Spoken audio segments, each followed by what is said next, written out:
Man, what is going on, Reds fans and baseball fans alike? Thank you so much for finding this Locked On Reds podcast Friday edition, the Jeff is Lazy edition. Went golfing this morning, came home, took a nap. Next thing I knew, it was like 2 o'clock. So, yeah, all right. That's why we're a little bit late today. Thank you so much, though, for watching and listening. If this is your first time finding us on YouTube, make sure you hit that subscribe button. Also, hit the follow button on your favorite podcasting app if you're listening to me today.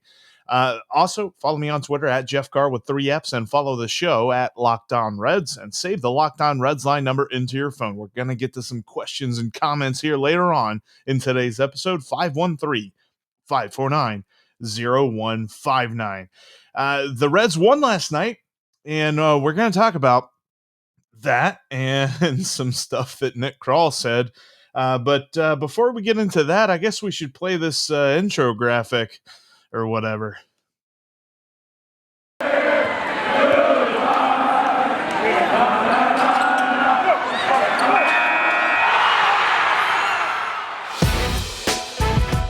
It's the Locked On Podcast Network, your team every day. You are Locked On Reds, your daily Cincinnati Reds podcast, part of the Locked On Podcast Network, your team every day. Whew, it was good to have Nick Castellanos back, wasn't it? That lineup was pretty cool. You had Eugenio Suarez batting 8th, and he hit a home run. How many 8th hitters can the league say have that many home runs tied for the team lead? He and Joey both go yard again last night, and the Reds beat the Pirates. We're going to break this game down here in a minute, and later on, I've got some thoughts about some comments that Nick Krall made and how it pertains to some characters from The Office. And we've got some great Locked On Reds line stuff coming up as well. Thank you so much for joining me today here on this Locked On Reds podcast. The Reds with a 7-4 victory to begin this 4-game set against the Pirates is exactly that, a good start. 4 games where they got to take care of business. We're not just talking about 3 out of 4. A 4-game sweep is a must. I'm not really going to be that happy. I mean, obviously 3 out of 4 is the expectation. That's the baseline. But we're going to come out of this being like, all right, they just got it done. They hit their quota, right? They did the bare minimum. 3 out of 4 is the bare minimum here. We're going to talk a lot about the bare minimum in today's podcast, but they did what they needed to do. Sonny Gray, not the best of starts for him. Kind of got hit hard there, but they were able to hang on. And a 4-inning shutout by this bullpen, not really something that we're used to. Usually, and I know that I said this here, even I felt like it was like 2 days ago, maybe. The fact that the Reds were able to pitch 4 innings from their bullpen and get a shutout is phenomenal, because normally if they've been asked to pitch more than 3 innings, that's been a bad sign.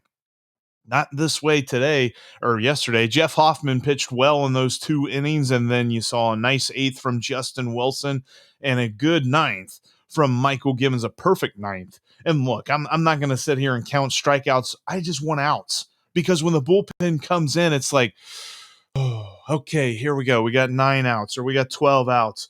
All right, there's 11, now 10, now 9. You know, you count them down because you have no nails left. You're biting them all off whenever David Bell goes to the bullpen, because even the moves that they've made have added some dudes who, whenever everyone is healthy, the bullpen's going to look pretty deep. But right now we're still waiting on Lucas Sims. We're still waiting on TJ Antone, and we're hoping that the Reds don't just pitch Michael Lorenzen into the dirt, which I'm glad that we didn't see him yesterday.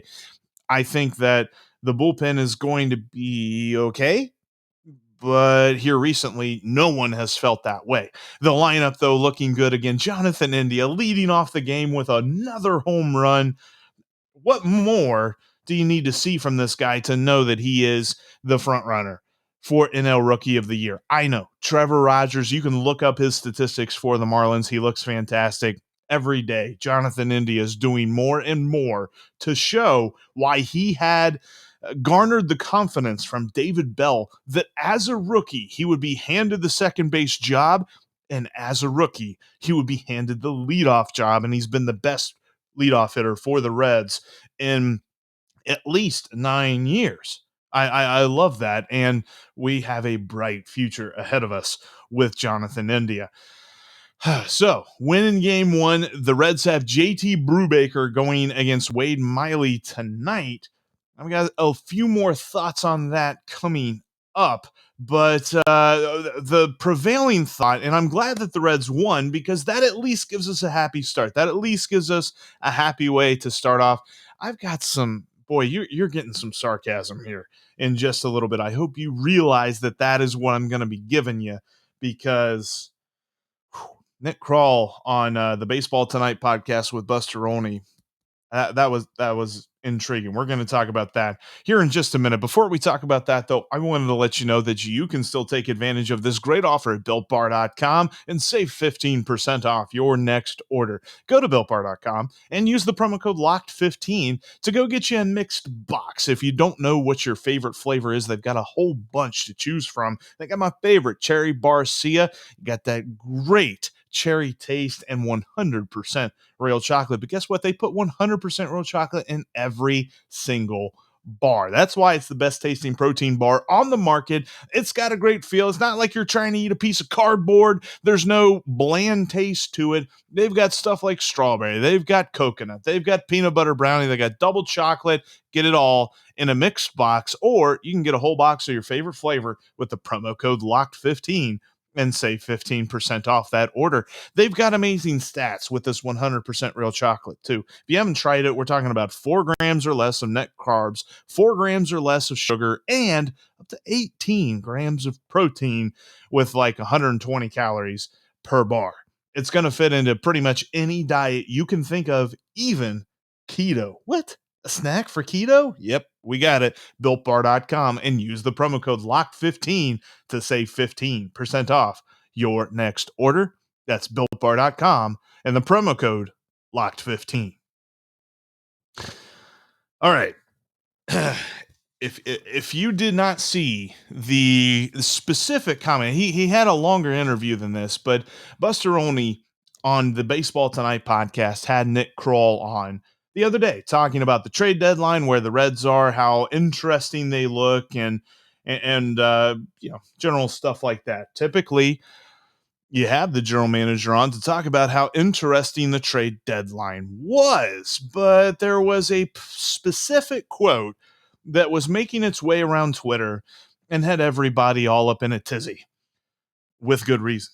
We're not extrapolating here. We're not reading between the lines here because it's pretty obvious. Let me read you the quote if you haven't seen it on Twitter. Maybe you don't have a Twitter, whatever. Here's the direct quote from what Nick Krall told Buster Olney. We actually got our deals done on Tuesday and into Wednesday. So it was, I don't want to say relaxing, but we had a lot of phone calls and a lot of phone calls we could have done, but weren't ready to do them based on prospects or finances or whatever. Yes, he actually said that, or whatever.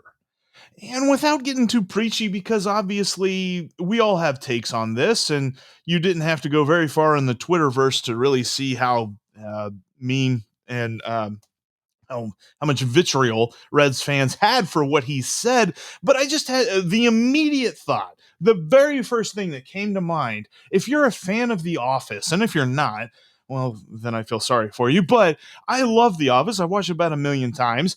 And the first thing that I thought of when Nick Krall said this was that episode of the New Year's resolutions. This was a little bit later on into the series. This was when Pam was doing the whole office manager or office administrator thing that she was doing, and she tried to come up with this big board of New Year's resolutions, and Creed said that he wanted to do a cartwheel.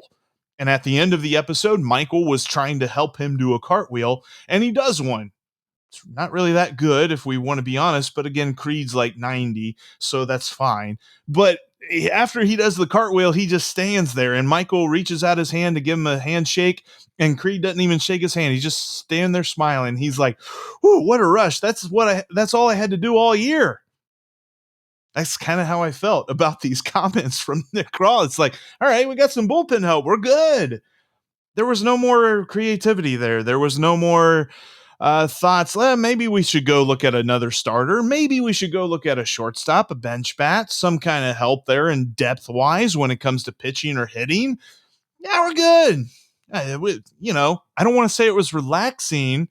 And that kind of had me thinking. Now, this kind of bear with me here. This is the episode where Andy gets Dwight, like basically works Michael into getting Dwight to quit. And Dwight ends up leaving and goes works for Staples and all this other stuff.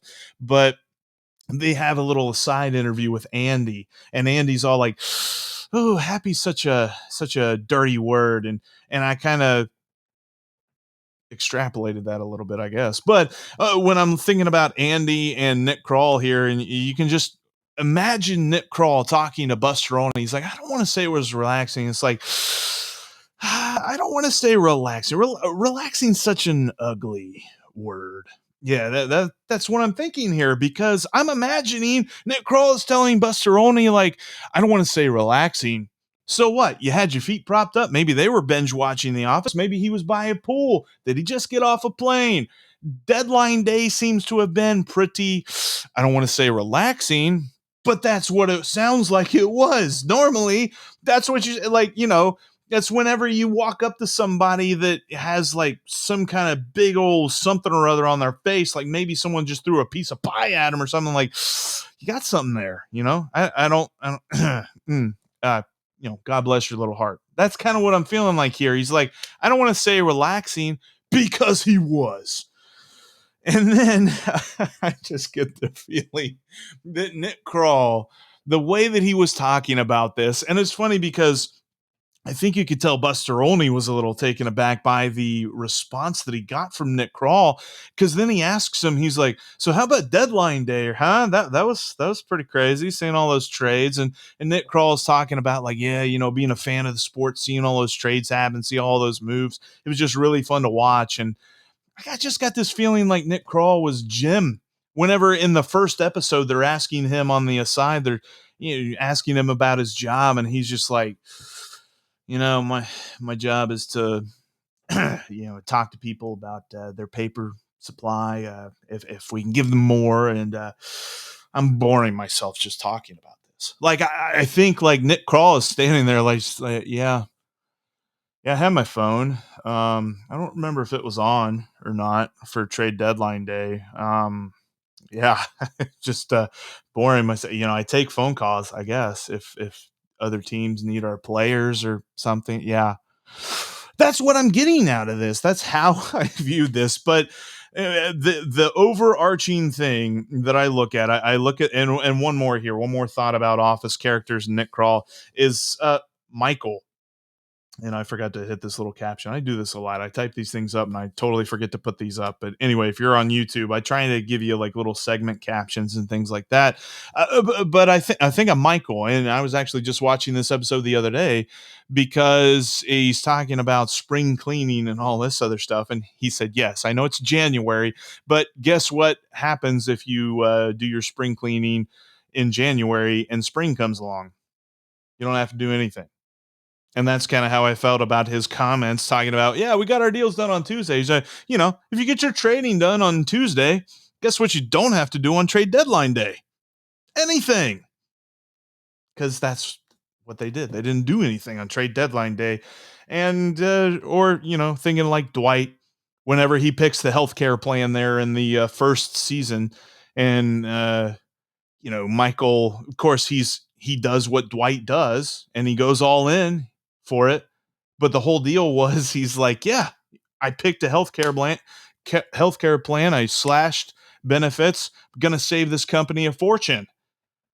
Nick Krall is doing exactly what ownership asked him to do. Keep costs low. Keep money in their pocket. How much do they have to spend? They don't have to spend that much, because Nick Krall has figured out how to build a baseball team without spending a ton of money. And I understand. And I appreciate Justin for the call on the Locked On Reds line. So I'm not going to go too crazy into this. We all know, we all agree that ownership didn't spend money, and they could have spent money, and they really just decided that, yes, the playoff window has opened, and so long as we can keep the costs down, we'll keep the window open. We just won't pay for it to open anymore, and things like that. And that's kind of where I'm at with this. Like, you look at these office characters, whether it's Michael talking about doing spring cleaning in the wintertime so that you don't have to do anything in the spring, and you get your trades done early. So yeah, we don't have to do anything on trade deadline day. Or you just think of whatever. Anyway, let's talk about some fun stuff. Let's talk about the game on the field, because we've not been having a whole lot of fun talking about the front office or the ownership or the upper management or the people in charge of this Reds team. Let's talk about who's been on the field, because the players have been awesome. The hitters, the pitchers, everything like that. Let's talk about what's going on tonight, because the Reds and the Pirates are playing game 2. Wade Miley against JT Brubaker on the field. I found it interesting. I've got a tip for you for betonline.ag. If you haven't set up your profile today, go there and set up your profile with the promo code Locked On. You'll get 50% more on your initial deposit. So you've already got some cash. I've got another. In fact, I've got 2 tips for you here today. I gave you the tip on the over for game 1. That hit. I'm giving you another one today. It's 9.5 again. JT Brubaker against Wade Miley. I think that's an over. I think it's going to hit. It's sitting at minus 104 right now, so it's almost a value. It's very close to being a value. I think it's worth taking. Take the over, 9.5, minus 104, and there's a little button there, plus 5 markets or something. You hit that button. You go in. You see the team total. The Reds team total is 5.5, or over under 5.5. I think they're going to score 6. I think it's an easy call right there. Go hit the over. This lineup is humming. It's a well-oiled machine. I'm not going to say, what everybody always says when it comes to the Reds and a machine, but this lineup right now is a well-oiled machine. They're going to score 6 or more. They might score more than 6, but that means that I'm taking the over 5.5. That is a value. That's plus 104. Take both the game over of 9.5 and the Reds team total over 5.5 right now at betonline.ag. Set up your profile with the promo code Locked On to get 50% added onto your initial deposit, and put some money on the over 9.5 and the Reds team total over 5.5, and make some money off your sports knowledge at the only online sportsbook that I trust, betonline.ag, with the promo code Locked On. All right, and speaking of those players, there's been some talk. Obviously, we've been talking a lot about the bullpen all year long, whether it be good or bad. There's the good stretches that they've gone through, and the bad there's been plenty. So we're going to do some Locked On Reds line stuff. And the very first question that I've got, it's kind of a question, kind of a reaction to stuff I was talking about with Heath Hembree. I think it's probably time to move on from him being a closer. Maybe you still trust him in some medium to high leverage situations earlier in the game, but he has just had a really rough time of it in the 9th inning here lately. And our first question that we got, actually, that's our buddy Chad. We'll get to this one first. If you're on YouTube, you can see it here. He says, "Hi, Jeff. First of all, I do not have Twitter and all that, but to add to your comments on Locked On Reds, not only Hembree, but what does David Bell see in Brad Brach? He is horrible." He uses an exclamation point just in case you can't see that. So that's why I brought my tone up there. Thank you, unnamed person. I appreciate the text. When I look at Brad Brach, I'm seeing replacement level. I'm seeing a dude who just does enough. His average exit velocity allowed is right around league average. His walk rate is above league average. His strikeout rate is also above league average. And his expected ERA says that right now his current ERA of 5.08 is unlucky, but his walks plus hits per innings pitched, his whip of 1.45, ain't that great either. So you look at his pitches, you kind of break that down. 4-seam fastball, he throws the most, 93.6 miles an hour on the average. That's okay. You're not really going to flip anybody out with those totals. You look at his stats for that pitch, batting average allowed at 255. His expected batting average says he's getting a little unlucky. He's allowing 455 or 454 slugging expected, and the actual slugging says that he's getting unlucky. Okay, there's that.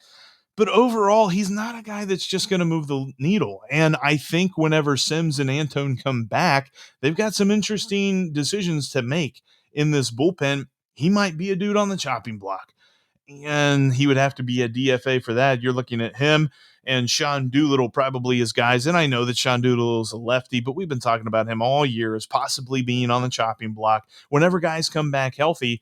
So I'm not going to be super surprised whenever that happens. But yeah, you are totally right, person who texted. Thank you for the text. Brad Brach is not a guy that deserves a ton of trust, and he has been treated as such. I mean, the other day, whenever Hembry had his most recent struggles, he walked the first two guys he saw in the ninth inning. The first guy that they went to in the bullpen to get warmed up was Brad Brach. Now, they had used some of the other guys in the bullpen there. I think that the pecking order right now should begin with the Michaels. I saw that tweet, which I'm sorry if I'm misattributing it. Let me look it up real quick here on the Twitterverse, because it was friend of the show, Alex. We tweet a lot on Twitter. Alex at Statistics. I think I said that right. But he said that the two guys who should be getting ninth inning reps right now are the Michaels, talking about Michael Lorenzen and Michael Givens.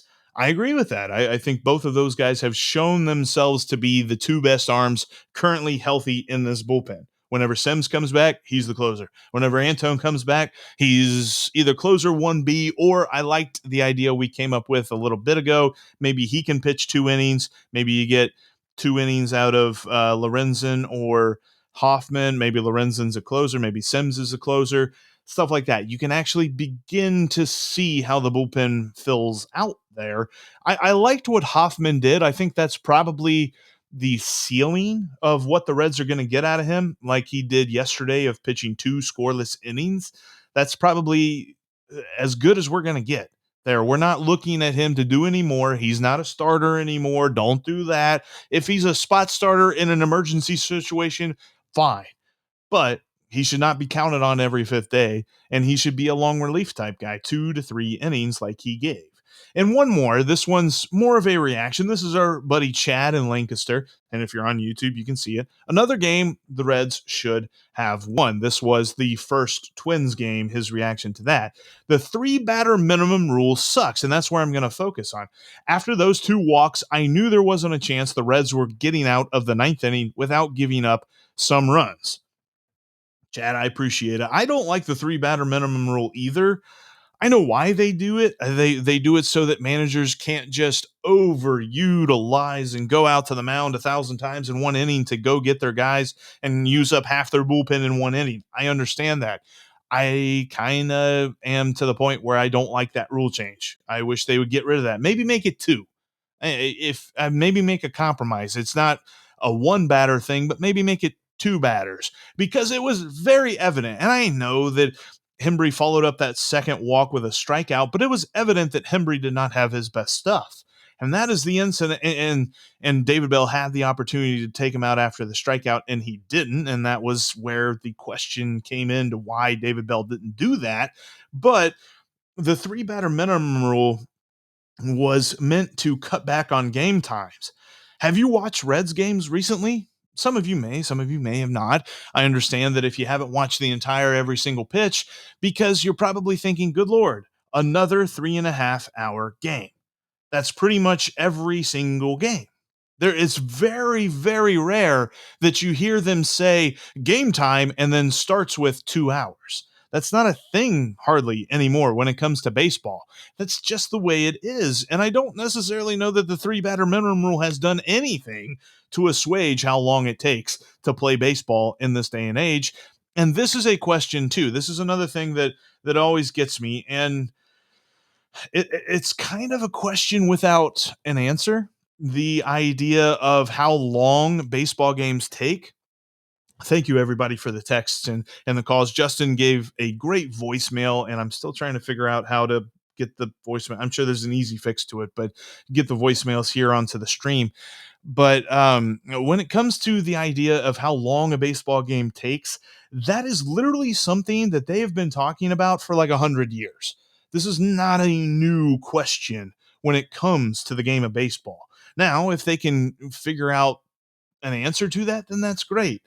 But the idea of the three batter minimum, the idea of the ghost runner on second, which I talked about, the Olympics have a ghost runner on first and second, which I think is weird. But I don't like him. And I don't think that they've really done all that much to shorten games. And that is the whole reason that Rob Manfred, at least I hope, the whole reason that Rob Manfred even came up with those ideas. Anyway, that's kind of how we're going to end it today, just looking at some of those rule changes and goofiness. Thank you, everybody who texted and called and tweeted and everything like that for the Lockdown Reds line. We're going to do this more often. And Fridays, so much as I can help it, I want to do a live show in the afternoon. So next Friday, be ready to see that on YouTube. I'll tweet it out a little bit closer to showtime, but we'll do live shows. That way you can react, because I'll get like the comments and things like that. And I can react on the fly, answer, do all that good stuff. We'll do a live show next Friday, but that'll do it for us here today on the Locked On Reds podcast. Thank you so much for watching and listening. Hoping that the Reds can take care of business this weekend with the final 3 games against these Pirates. As we talked with Ethan Smith yesterday on the podcast, tonight is one of the nights that he circles as maybe the Pirates can make some noise with JT Brubaker on the mound. The Reds have faced him twice this year, and he has held them to 1 run in both those games. I still think that they're going to get a couple of runs on the board here tonight against him, and then they'll score against this Pirates bullpen as well. That's why I'm taking the over at 5.5 for the Reds team total, and the over of 9.5 total runs scored in this game at betonline.ag. So go take that today. But that's going to do it for us here. Thank you so much for listening to this episode. It's been brought to you by Spotify Green Room. Make sure you download the app. We had a great chat yesterday. I was actually on there for the first time in a little while. I'm going to try and do one next week as well. Not sure exactly when that's going to be, but I'll let you know well ahead of time so that you can join in on the Spotify Green Room app as they are changing the way that we talk sports. But as for me and mine, thank you so much for watching the Locked On Reds or listening to the Locked On Reds podcast.